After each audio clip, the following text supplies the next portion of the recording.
உசிலம்பட்டியில் சாலையில் சிதறி விழுந்த 3 லட்சம் மதிப்பிலான 500 ரூபாய் நோட்டுகள் அள்ளிச் சென்ற பொதுமக்கள்.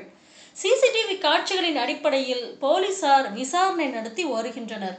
மதுரை மாவட்டம் உசிலம்பட்டி தேனி ரோட்டில் உள்ள மாமரத்துப்பட்டி விலக்கு பகுதியில் தேனியிலிருந்து மதுரை சென்ற வாகனத்திலிருந்து 500 ரூபாய் நோட்டுகள் சிதறி பறந்து நெடுஞ்சாலையில் விழுந்தது. சுமார் 100 மீட்டர் தொலைவிற்கு சாலையில் சிதறி கிடந்த 500 ரூபாய் நோட்டுகளை அப்பகுதி வழியாக சென்ற பொதுமக்கள், அருகில் இருந்த பொதுமக்கள் என அனைவரும் அள்ளிச் சென்றனர். இந்த சிசிடிவி காட்சிகள் வெளியாகி பரபரப்பை ஏற்படுத்தியுள்ளது.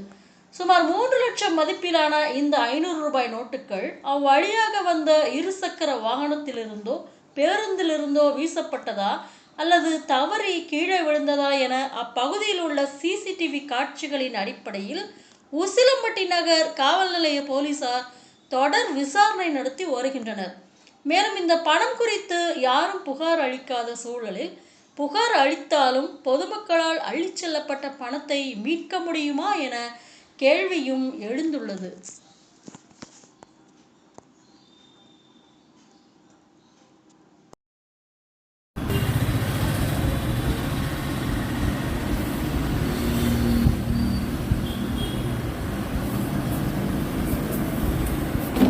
Very